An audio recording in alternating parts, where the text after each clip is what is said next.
आप बातें तो बुढ़ी जैसे करते हो, बुढ़ो जैसी, पर मांगते समय बिल्कुल बालकों जैसी अक्ल है। बौनी जैसे बौने हो वैसे बौनी अक्ल है तुम्हारी। ये बचकानी बातें करते हो। अरे इस बलि के सामने जिसने हाथ फाथा एक बार पसारा, दोबारा मांगने का जरूरत नहीं हुआ जिंदगी मुझे, जीवन भर दोबारा कभी किसी से कुछ नहीं मांगा। अब सोच विचार कर मांगो फिर से एक बार। भगवान बोले देखो असंतोषी ब्राह्मण का पतन हो जाता है, असंतोषी ब्राह्मणों का पतन हो जाता है। जब हमारा इतने में निर्वाह हो जाएगा तो हम ज्यादा दान लेके क्या करेंगे। यदि जो ब्राह्मण ज्यादा दान लेता है तो उसका ब्रह्मतेज क्षीण होता है, ऐसा शास्त्र बोलते हैं। इसलिए जितने में मेरा निर्वाह हो सके, जितने में अपना गुजारा हो सके उतना ही दान लेने चाहिए। यदक्षयोपमन्नेन संतुष्टे वर्तते सुखम। प्रसन्नता पूर्वक जो जितना दे उसी को प्रसन्नता पूर्वक लिया जाए, उसी को दान कहते हैं।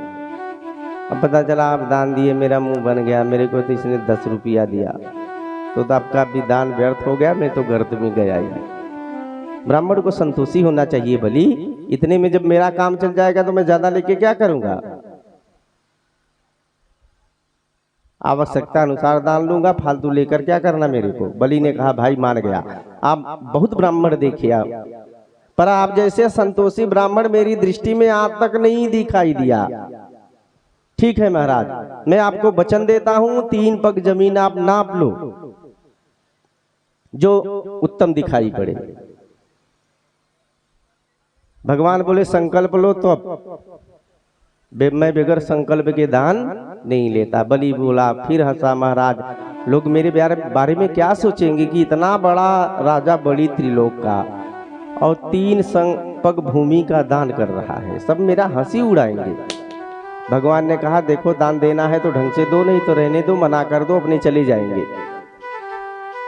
बगैर संकल्प के दान नहीं करना चाहिए। शुक्राचार्य जो बलि के गुरु थे कब से देख रहे थे, ये सब बातें सुन रहे थे, मन में विचार किए ये कब से इतनी ब्रह्म ज्ञान की बातें कर रहा है बालक, कौन है ये। शुक्राचार्य तुरंत ध्यान लगाया, भगवान का दिव्य रूप दिखाई पड़ गया। शुक्राचार्य को समझ में आ गया, बलि का हाथ पकड़ लिए, बलि सावधान।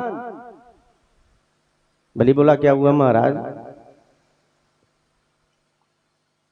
कहे छलिया विष्णु है, तुम्हारा सर्वस्व ले लेगा, 3 पग भूमि में ही तुम्हारी पूरी संपत्ति दर ले लेगा। पता है कौन है। बलि बोले गुरुदेव बामन है, बामन। कहे ना ये बामन है, ना ये तिरपन है, ये विष्णु है जो बालक का रूप धारण करके आया है, तुम्हारा सर्वस्व छीन लेगा। एष वैरोचनम साक्षात् भगवान विष्णुरव्यय। साक्षात नारायण है, देवताओं का कार्य सिद्ध करने के लिए बौना बन के आया है और तुम्हारे सामने खड़ा है। इस समय कश्यप के द्वारा आदिति के गर्भ से बौना भर के प्रकट हुआ है, इसके बातों में मत आना। मैंने अपनी दिव्य दृष्टि से इसके पैर देख लिए हैं, कितना बड़ा, एक पैर में तो पूरा ब्रह्मांड नाप लेगा, 3 पैर की तो बात छोड़ो।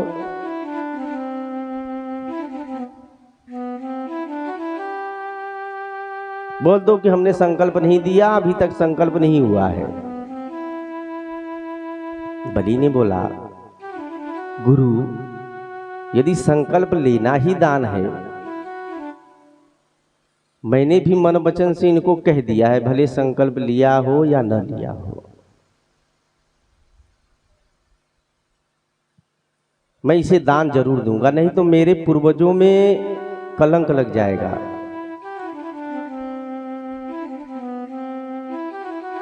मुझे नरक में जाना पड़ेगा।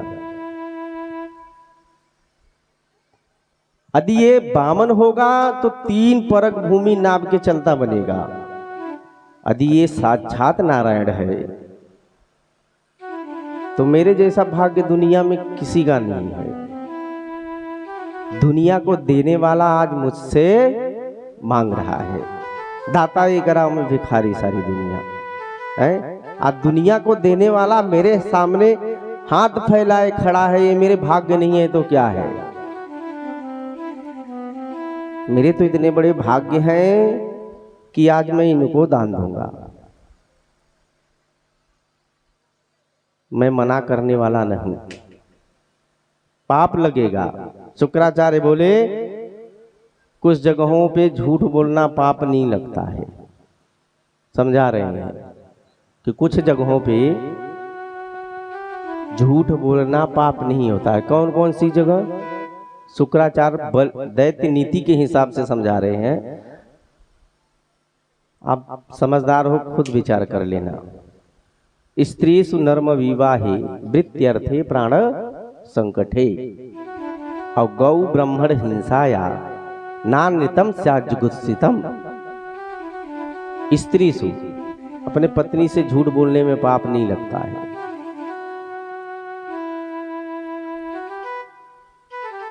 अब मैं नहीं कह रहा हूं, शुक्राचार्य कह रहे हैं, ये मैं नहीं कह रहा हूं, और दैत्य नीति के हिसाब से कह रहे हैं। स्त्रीसु, अब ऐसा नहीं कि आज पंडित जी कह दिए चल के घर में अपने पत्नियों से झूठ बोलना शुरू कर दो, ऐसा नहीं।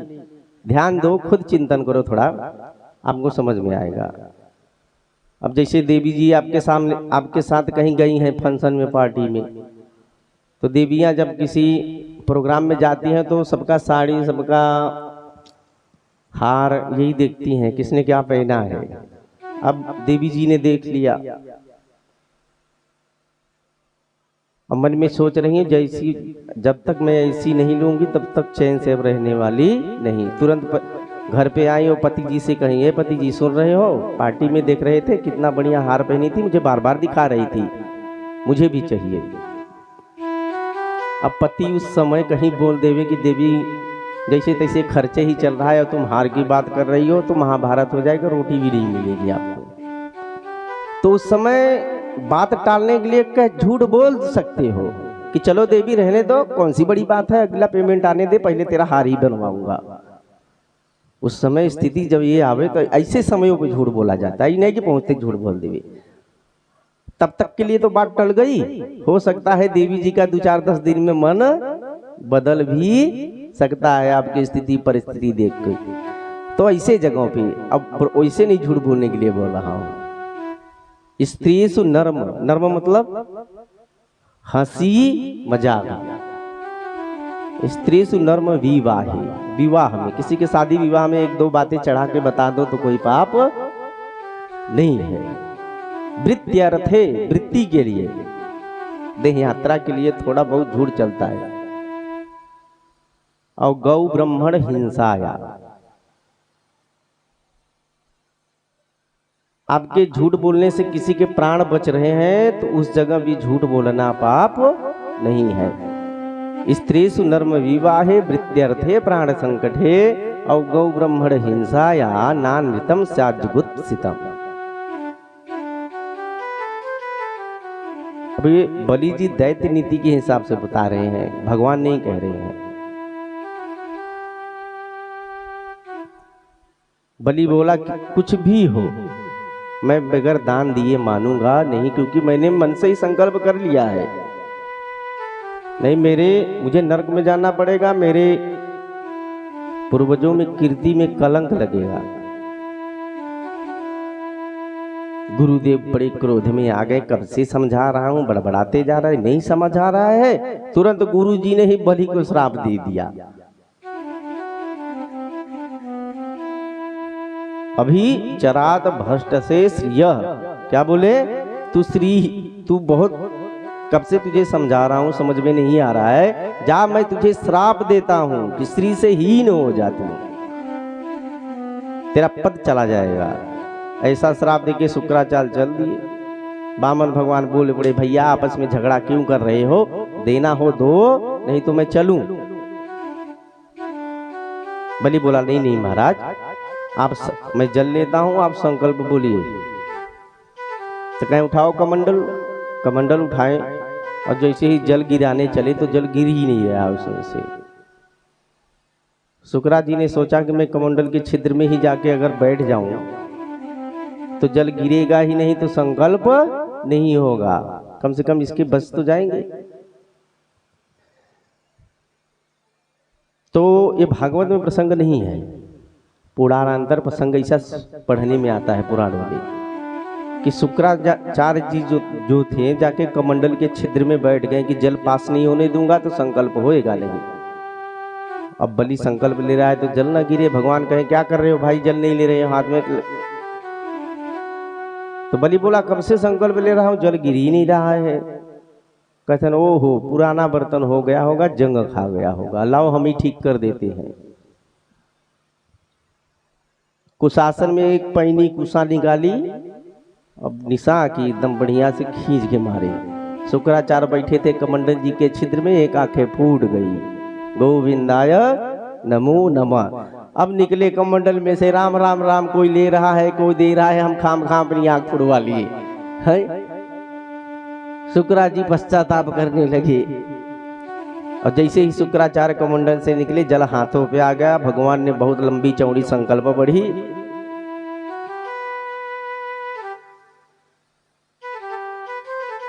मानो भगवान शुक्राचार्य से कहना चाहते हैं कि देखिए आपकी ज्ञान की आंखें तो बहुत बढ़िया है कि ध्यान लगा के 1 मिनट में जान लिए कि मैं नारायण हूं। पैनी आंखें हैं, लेकिन वैराग्य की जो आंखें हैं उसमें मोतिया बिंद हो गया हो, तो भगवान वही मोतिया बिंदु ठीक किए थे उसका। जो ही जल हाथ में आया भगवान ने संकल्प पढ़ा। संकल्प पूर्ण होते ही भगवान ने विराट रूप धारण किया। उस विराट रूप को देखकर महाराजा बलि स्तब्ध रह गए।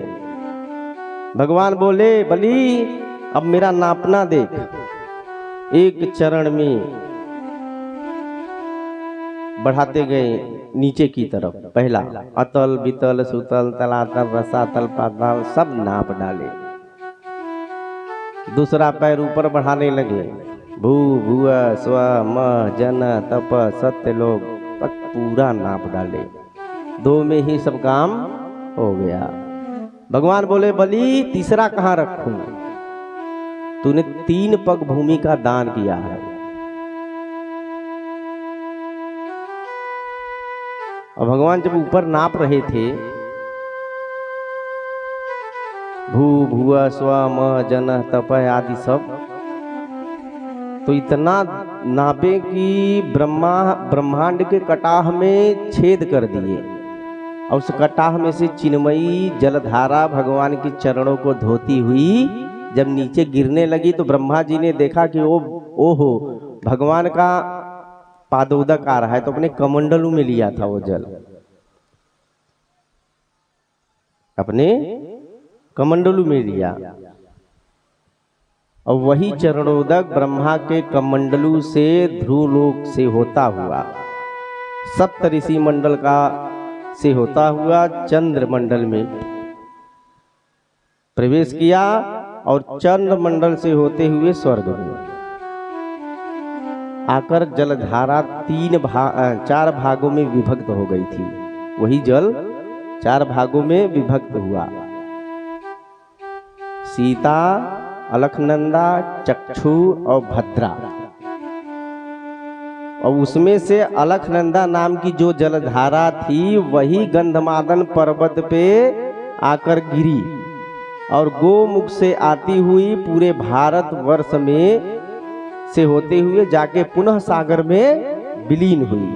वही नारायण के चरणों से निकली हुई विष्णुपति भगीरथी राजा भगीरथी तपस्या करके लाए थे, इसलिए भागीरथी नाम प्रसिद्ध हुआ,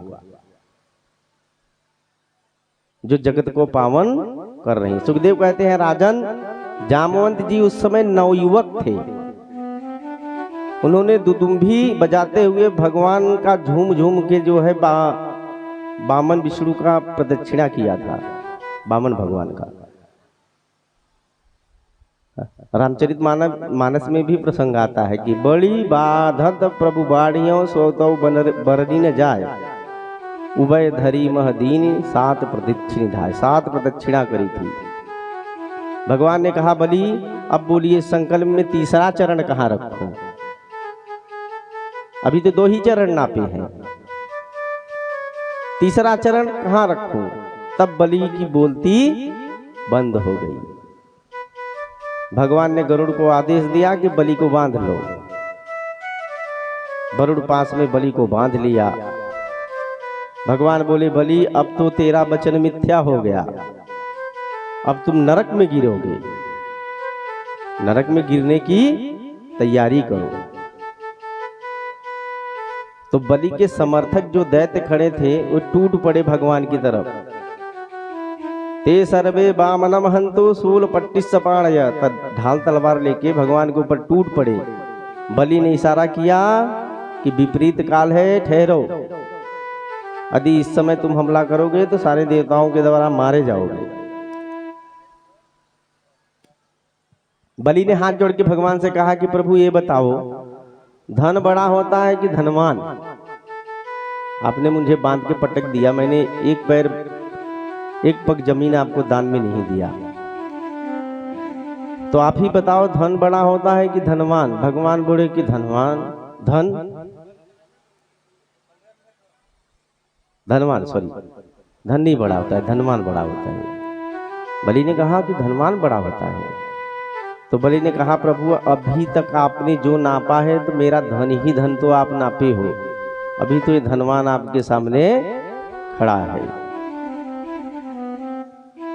बलि की बातों से भगवान बड़े प्रसन्न हो गए और तुरंत अपना एक चरण उठा के बलि के सर पे रख दिया।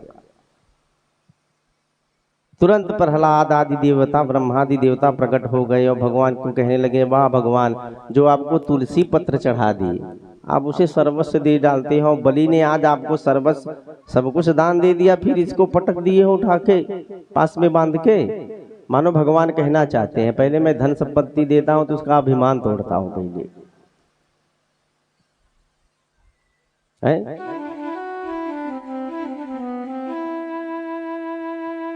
ब्राह्मणयन गृहणामि तद विष्णु विधिनोम्यहम्। सभी ने मिलकर भगवान की दिव्य स्तुति करी। बलि की भक्ति पे भगवान श्री नारायण प्रसन्न हुए, बोले बोल बलि तुझे क्या चाहिए?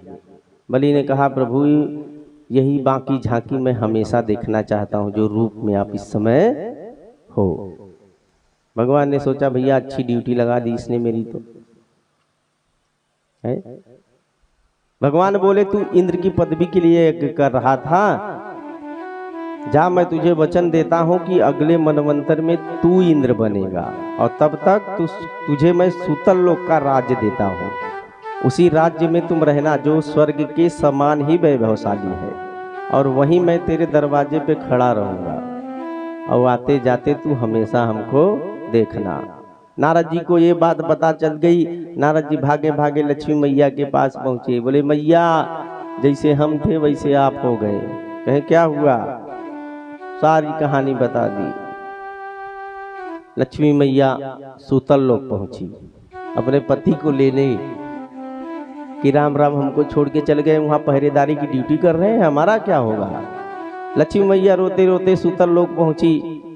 बलि ने देखा कि कौन है स्त्री जो रो रही है, बुलाया, देवी क्यों रो रही हो?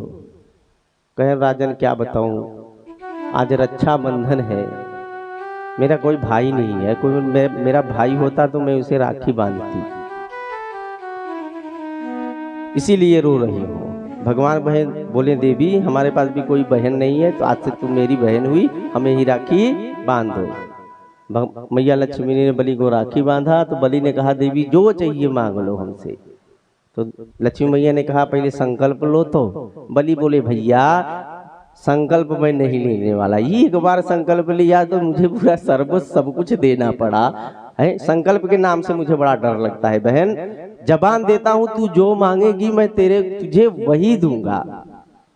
मैया ने कहा कि मेरे पति को वापस कर दो। तुरंत बलि जान गया, ओहो आप हो राम राम। जिसके सामने देखिए बलि के कितने बड़े भाग्य हैं। इंसान दो ही जगह हाथ पसारता है, या तो भगवान विष्णु जी के पास या लक्ष्मी जी के पास। आज दोनों प्रिया और प्रीतम आज स्वयं बलि से मांग रहे हैं। तो बलि से बड़ा भाग्य तो मैं किसी का नहीं जानता हूँ। उसने कहा मेरे इतने बड़े भाग्य की आज दुनिया को देने वाले पिता और माता स्वयं मुझसे मांग रहे हैं। मैंने आपको जबान दिया था, मैं देता हूँ आपको पति।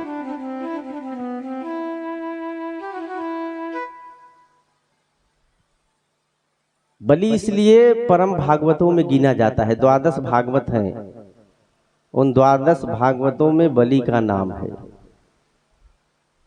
शंभु भगवान शिव, ब्रह्मा, नारद, सनक, सनंतन, सनातन, सनत कुमार, भीष्म, जनक, बलिर, वैयास मतलब राजा बलि और प्रहलाद, ये 12 भागवतों में भगवान के गिने जाते हैं। बलि भी उन्हीं 12 भागवतों में आता है प्रभु के। अब अगले मनवंतर का अधिपति वही बनने, अगले मनवंतर में स्वर्ग का राजा वही होगा।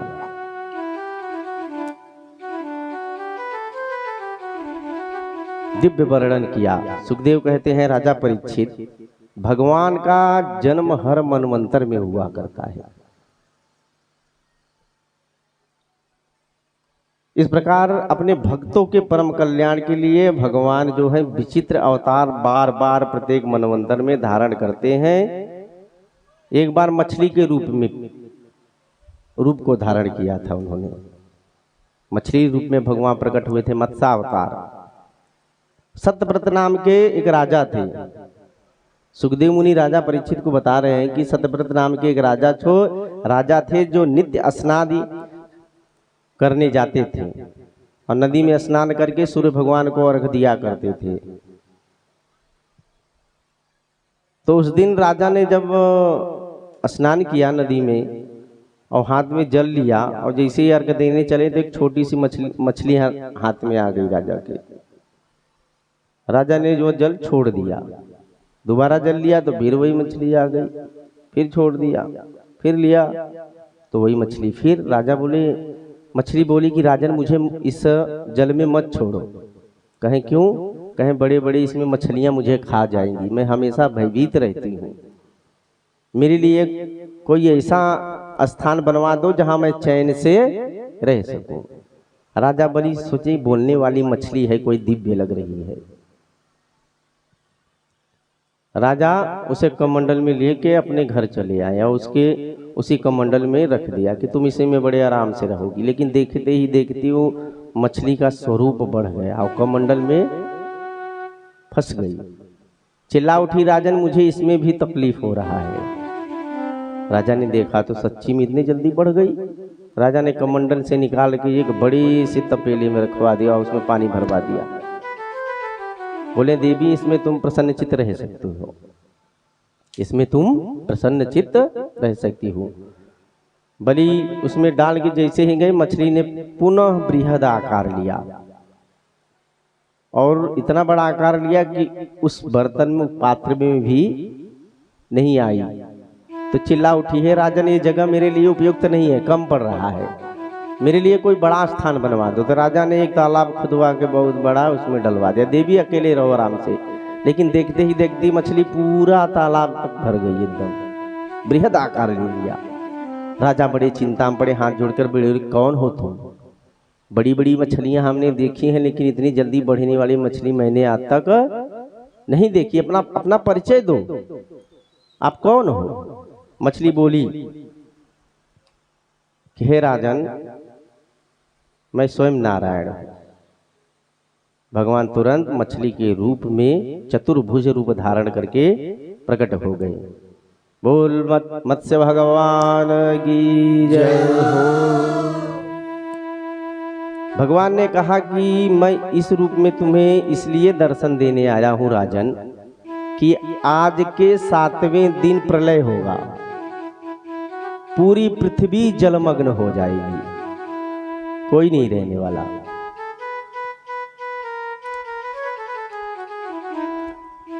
एक काम करना, पृथ्वी नौका बन के तुम्हारे पास आएगी और उसमें 7 ऋषि आपको बैठे मिलेंगे। उसी में समस्त पृथ्वी के जड़ी बूटियों आदि को लेके उसमें बैठ जाना, और मैं मछली के रूप में आऊंगा, मत्स्य अवतार में, और बासुकी को नाव से और मुझसे बांध देना। ऐसा कह के भगवान अंतर ध्यान हो गए। 7वें दिन ठीक प्रलय हुआ, पृथ्वी नौका बन के आई और सप्तऋषि बैठे मिले।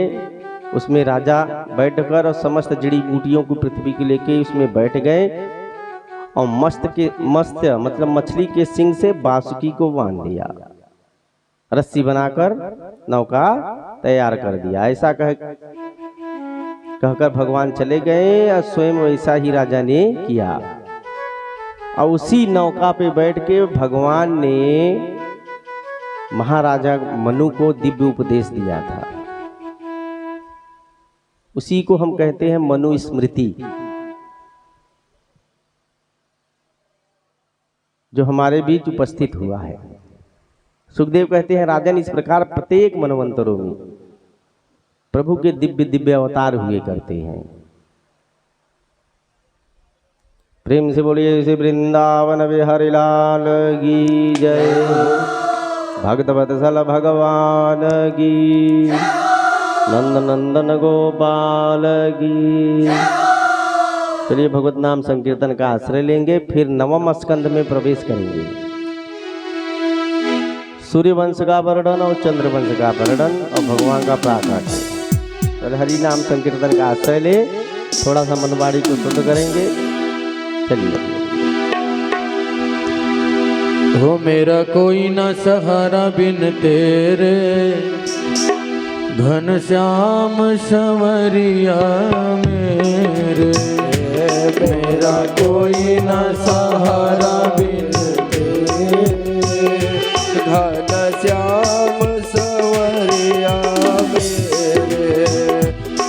मेरा कोई न सहारा बिन तेरे, घन श्याम संवरिया मेरे।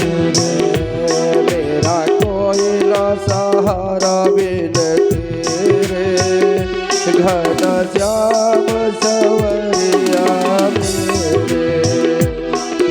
तेरे बिना मेरा कौन यहाँ, ओ तेरे बिना कौन यहाँ। प्रभु छोड़ के